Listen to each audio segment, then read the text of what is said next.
कफन। झोपड़े के द्वार पर बाप और बेटा दोनों एक बुझे हुए अलाव के सामने चुपचाप बैठे हुए हैं और अंदर बेटे की जवान बीवी बुधिया प्रसव वेदना में पछाड़ खा रही थी। रह रह कर उसके मुंह से ऐसी दिल हिला देने वाली आवाज निकलती थी कि दोनों कलेजा थाम लेते थे। जाड़ों की रात थी, प्रकृति सन्नाटे में डूबी हुई, सारा गांव अंधकार में लय हो गया था। घीसू ने कहा, मालूम होता है बचेगी नहीं, सारा दिन दौड़ते हो गया, जा देख तो आ। माधव चिढ़कर बोला, मरना ही है तो जल्दी मर क्यों नहीं जाती? देखकर क्या करूं, तू बड़ा बेदर्द है बे। साल भर जिसके साथ सुख चैन से रहा, उसी के साथ इतनी बेवफाई। तो मुझसे तो उसका तड़पना और हाथ पांव पटकना नहीं देखा जाता। चमारों का कुनबा था और सारे गांव में बदनाम। घीसू एक दिन काम करता तो 3 दिन आराम। माधव इतना काम चोर था कि आध घंटे काम करता तो घंटे भर चिलम पीता। इसलिए उन्हें कहीं मजदूरी नहीं मिलती थी। घर में मुट्ठी भर भी अनाज मौजूद हो तो उनके लिए काम करने की कसम थी। जब 2-4 पाके हो जाते तो घीसू पेड़ पर चढ़कर लकड़ियां तोड़ लाता और माधव बाजार से बेच लाता। और जब तक वह पैसे रहते, दोनों इधर उधर मारे मारे फिरते। जब फाके की नौबत आ जाती तो फिर लकड़ियां तोड़ते या मजदूरी तलाश करते। गांव में काम की कमी न थी। किसानों का गांव था, मेहनती आदमी के लिए 50 काम थे। मगर इन दोनों को उसी वक्त बुलाते जब 2 आदमियों से एक का काम पाकर भी संतोष कर लेने के सिवा और कोई चारा न होता। अगर दोनों साधु होते तो उन्हें संतोष और धैर्य के लिए संयम और नियम की जरूरत न होती। ये तो इनकी प्रकृति थी। विचित्र जीवन था इनका। घर में मिट्टी के 2-4 बर्तन के सिवा कोई संपत्ति नहीं। फटे चित्रों से अपनी नग्नता को ढांके हुए जिए जाते थे। संसार की चिंताओं से मुक्त, कर्ज से लदे हुए, गालियां भी खाते, मार भी खाते, मगर कोई भी गम नहीं। दीन इतने की वसूली की बिल्कुल आशा न रहने पर भी लोग इन्हें कुछ न कुछ कर्ज दे देते थे। मटर, आलू की फसल में दूसरों के खेतों से मटर या आलू उखाड़ लाते और भून भान कर खा लेते या 10-5 ऊख उखाड़ लाते और रात को चूसते। घीसू ने इसी आकाश वृत्ति से 60 साल की उम्र काट दी और माधव भी सपूत बेटे की तरह बाप ही के पद चिन्हों पर चल रहा था, बल्कि उसका नाम और भी उजागर कर रहा था। इस वक्त भी दोनों अलाव के सामने बैठकर आलू भून रहे थे, जो कि किसी के खेत से खोद लाए थे। घीसू की स्त्री का तो बहुत दिन हुए देहांत हो गया था। माधव का ब्याह पिछले साल हुआ था। जब से यह औरत आई थी, उसने इस खानदान में व्यवस्था की नींव डाली थी और इन दोनों बेगैरतों का दोजख भरती रहती थी। जब से वह आई, ये दोनों और भी आरामतलब हो गए थे, बल्कि कुछ अकड़ने भी लगे थे। कोई कार्य करने को बुलाता तो निर्व्याज भाव से दुगनी मजदूरी मांगते। वही औरत आज प्रसव वेदना से मर रही थी और ये दोनों शायद इसी इंतजार में थे कि वह मर जाए तो आराम से सोएं। घीसू ने आलू निकालकर छीलते हुए कहा, जाकर देख तो क्या दशा है उसकी। चुड़ैल का फिसाद होगा और क्या, यहाँ तो ओझा भी 1 रुपया मांगता है। माधव को भय था कि वह कोठरी में गया तो घीसू आलूओं का बड़ा भाग साफ कर देगा। बोला, मुझे वहाँ जाते डर लगता है। डर किस बात का है, मैं तो यहाँ हूँ ही, तो तुम ही जाकर देखो ना। मेरी औरत जब मर रही थी तो मैं 3 दिन तक उसके पास से हिला तक नहीं, और मुझसे ल जाएगी कि नहीं। जिसका कभी मुंह नहीं देखा, आज उसका उघड़ा हुआ बदन देखूं। उसे तन की सुध भी तो न होगी। मुझे देख लेगी तो खुलकर हाथ पांव भी न पटक सकेगी। मैं सोचता हूँ कोई बाल बच्चा हुआ तो क्या होगा। सौंठ, गुड़, तेल कुछ भी तो नहीं है घर में। सब कुछ आ जाएगा भगवान दे तो। जो लोग अभी पैसा नहीं दे रहे हैं, वही कल बुलाकर रुपए देंगे। मेरे 9 लड़के हुए, घर में कभी कुछ न था, मगर भगवान ने किसी न किसी तरह बेड़ा पार ही लगाया। जिस समाज में रात दिन मेहनत करने वालों की हालत उनकी हालत से कुछ बहुत अच्छी न थी, और किसानों के मुकाबले में वे लोग जो किसानों की दुर्बलताओं से लाभ उठाना जानते थे, कहीं ज्यादा संपन्न थे, वहां इस तरह की मनोवृत्ति पैदा हो जाना कोई अचरज की बात न थी। हम तो यही कहेंगे। घीसू किसानों से कहीं ज्यादा विचारवान था और किसानों के विचार शून्य समूह में शामिल होने के बदले बैठकबाजों की कुत्सित मंडली में जा मिला था। हाँ, उसमें ये शक्ति न थी कि बैठकबाजों के नियम और नीति का पालन करता। इसलिए जहां उसकी मंडली के और लोग गांव के सरगना और मुखिया बने हुए थे, उस पर सारा गांव उंगली उठाता था। फिर भी उसे ये तस्कीन तो थी ही कि अगर वह फटेहाल है तो कम से कम उसे किसानों की सीजी तोड़ मेहनत तो नहीं करनी पड़ती, और उसकी सरलता और निरीहता से दूसरे लोग बेजा फायदा तो नहीं उठाते। दोनों आलू निकाल निकाल कर जलते जलते खाने लगे। कल से कुछ नहीं खाया था। इतना सब्र न था कि उन्हें ठंडा हो जाने दें। कई बार दोनों की जबानें जल गईं। छिल जाने पर आलू का बाहरी हिस्सा बहुत ज्यादा गर्म मालूम न होता था, लेकिन दांतों के तले पड़ते ही अंदर का हिस्सा जबान, हलक और तालू को जला देता था, और उस अंगारे को मुंह में रखने से ज्यादा खैरियत इसी में थी कि वह अंदर पहुंच जाए। वहां उसे ठंडा करने के लिए काफी सामान थे, इसलिए दोनों जल्द जल्द निगल जाते। हालांकि इस कोशिश में उनकी आंखों से आंसू निकल आते। घीसू को उस वक्त ठाकुर की बारात याद आई, जिसमें 20 साल पहले वह गया था।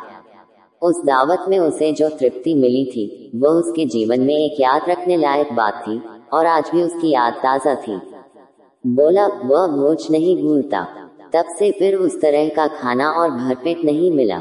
लड़की वालों ने सबको भरपेट पूरियां खिलाई थी, सबको, छोटे बड़े सबने पूरियां खाई, और असली घी की चटनी, रायता, 3 तरह के सूखे साग, एक रसेदार तरकारी, दही, चटनी, रायता। अब क्या बताऊं कि उस भोज में क्या स्वाद मिला। कोई रोक टोक नहीं थी। जो चीज चाहो मांगो, जितना चाहो खाओ। लोगों ने ऐसा खाया कि किसी से पानी न पिया गया। मगर परोसने वाले हैं कि पत्तल में गर्म गर्म गोल गोल सुवासित कचौड़ियां डाल देते हैं। मना करते हैं कि नहीं चाहिए, पत्तल पर हाथ से रोके हुए हैं, मगर वह है कि दिए जाते हैं। और जब सबने मुंह धो लिया तो पान इलायची भी मिली, मगर मुझे पान लेने की कहाँ सुध थी। खड़ा हुआ न जाता था। चटपट जाकर अपने कंबल पर लेट गया। ऐसा दिल दरियाव था वह ठाकुर। माधव ने इन पदार्थों का मन ही मन मजा लेते हुए कहा, अब हमें कोई ऐसा भोज नहीं खिलाता। अब कोई क्या खिलाएगा। वह जमाना दूसरा था। अब तो सबको किफायती सूझती है। शादी ब्याह में मत खर्च करो, क्रियाकर्म में मत खर्च करो। पूछो, गरीबों का माल बटोर बटोर कर कहाँ रखोगे। बटोरने में तो कमी नहीं है, हाँ, खर्च में किफायत सूझती है। तुमने 20 पूरियां खाए होंगी। 20 से ज्यादा खाए थी। मैं 50 खा जाता। 50 से कम मैंने न खाए होंगी। अच्छा पट्टा था। तू तो मेरा आधा भी नहीं है। आलू खाकर दोनों ने पानी पिया और वहीं अलाव के सामने अपनी धोतियां उड़कर पांव पेट में डाले सो रहे, जैसे 2 बड़े बड़े अजगर गेंडुलियां मारे पड़े हों। और बुधिया अभी तक कराह रही थी। सवेरे माधव ने कोठरी में जाकर देखा तो उसकी स्त्री ठंडी हो गई थी। उसके मुंह पर मक्खियां भिनक रही थी। पथराई हुई आंखें ऊपर टंगी हुई थी। सारी देह धूल से लथपथ हो रही थी। उसके पेट में बच्चा मर गया था। माधव भागा हुआ घीसू के पास आया। फिर दोनों जोर जोर से हाय हाय करने लगे और छाती पीटने लगे। पड़ोस वालों ने ये रोना धोना सुना तो दौड़े हुए आए और पुरानी मर्यादा के अनुसार इन अभागों को समझाने लगे। मगर ज्यादा रोने पीटने का अवसर न था। कफन और लकई की फिक्र करनी थी। पर घर में तो पैसा इस तरह गायब था कि जैसे चील के घोंसले में मांस। बाप बेटे रोते हुए गांव के जमींदार के पास गए। वह इन दोनों की सूरत से नफरत करते थे। कई बार इन्हें अपने हाथों पीट चुके थे चोरी करने के लिए, वादे पर काम पर न आने के लिए। पूछा, क्या है बे घिसुआ, रोता क्यों है। अब तो तू कहीं दिखाई भी नहीं देता। मालूम होता है इस गांव में रहना नहीं चाहता। घीसू ने जमीन पर सिर रखकर आंखों में आंसू भरे हुए कहा, सरकार, बड़ी विपत्ति में हूँ। माधव की घरवाली रात को गुजर गई। रात भर तड़पती रही। सरकार, हम दोनों उसके सिरहाने बैठे रहे। दवा दारू जो कुछ हो सका सब कुछ किया, मुदा वह हमें दगा दे गई। अब कोई एक रोटी देने वाला भी न रहा। मालिक, तबाह हो गए। घर उजड़ गया। आपका गुलाम हूँ। अब आपके सिवा कौन उसकी मिट्टी उठेगी। आपके सिवा किसके द्वार पर जाऊं। जमींदार साहब दयालु थे, मगर घीसू पर दया करना काले कंबल पर रंग जाना था। जी मैं तो आया, कह दे चल, दूर हो यहाँ से। यूं तो बुलाने से भी नहीं आता, आज जब गरज पड़ी तो आकर खुशामद कर रहा है। हरामखोर कहीं का, बदमाश। लेकिन ये क्रोध या दंड का अवसर न था। जी में कूदते हुए 2 रुपये निकालकर फेंक दिए, मगर सांत्वना का एक शब्द भी मुंह से न निकाला। उसकी तरफ ताका भी नहीं, जैसे सिर का बोझ उतारा हो। जब जमींदार साहब ने 2 रुपये दिए तो गांव के बनिए महाजनों को इनकार का साहस कैसे होता। घीसू जमींदार के नाम का ढिंढोरा भी पीटना खूब जानता था। किसी ने 2 आने दिए, किसी ने 4 आने। 1 घंटे में घीसू के 5 रुपये की अच्छी रकम जमा हो गई। कहीं से अनाज मिल गया, कहीं से लकई, और दोपहर को घीसू और माधव बाजार से कफन लाने चले। इधर लोग बांस काटने लगे। गांव की नर्मदिन स्त्रियां आकर लाश को देखती थीं और उसकी बेकसी पर 2 बूंद आंसू गिराकर चली जाती थीं। कैसा बुरा रिवाज है कि जिसे जीते जी तन ढांकने को चिथा भी न मिले, उसे मरने पर कफन चाहिए। कफन लाश के साथ जल ही तो जाता है, और क्या रखा रहता है। यही 5 रुपये पहले मिलते तो कुछ दवा दारू कर लेते। दोनों एक दूसरे के मन की बात ताड़ रहे थे। बाजार में इधर उधर घूमते रहे। कभी इस बजाज की दुकान पर गए, कभी उसकी दुकान पर। तरह तरह के कपड़े, रेशमी और सूती देखे, मगर कुछ जचा नहीं। यहाँ तक कि शाम हो गई। तब दोनों ने जाने किस दैवी प्रेरणा से एक मधुशाला के सामने जा पहुंचे और जैसे किसी पूर्व निश्चित योजना से अंदर चले गए। वहां जरा देर तक दोनों असमंजस में खड़े रहे। फिर घीसू ने गद्दी के सामने जाकर कहा, साहू जी, एक बोतल हमें भी देना। इसके बाद कुछ चिखौना आया, तली हुई मछलियां आई और दोनों बरामदे में बैठकर शांतिपूर्वक पीने लगे। कई कुज्जियां ताबड़तोड़ पीने के बाद दोनों सरूर में आ गए। घीसू बोला, कफन लगाने से क्या मिलता है, आखिर जल ही तो जाता, कुछ बहू के साथ तो न जाता। माधव आसमान की तरफ देखकर बोला, मानो देवताओं को अपनी निष्पापता का साक्षी बना रहा हो। दुनिया का दस्तूर है, नहीं लोग बामनों को हजारों रुपए क्यों दे देते हैं। कौन देखता है परलोक में मिलता है या नहीं। बड़े आदमियों के पास धन है, चाहे फौंके। हमारे पास फौंकने को क्या है, लेकिन लोगों को जवाब क्या दोगे। लोग पूछेंगे, नहीं कफन कहाँ है। घीसू हंसा, अबे कह देंगे कि रुपये कमर से खिसक गए, बहुत ढूंढा मिले नहीं। लोगों को विश्वास तो न आएगा, लेकिन फिर वही रुपए देंगे। माधव भी हंसा इस अनपेक्षित सौभाग्य पर। बोला, बड़ी अच्छी थी बेचारी, मरी तो भी खूब खिला पिलाकर, अभी बोतल से ज्यादा उठ गई। घीसू ने 2 सेर पूरियां मंगाई, चटनी, अचार, कलेजियां। शराब खाने के सामने ही दुकान थी। माधव लपक कर 2 पत्तलों में सारा सामान ले आया।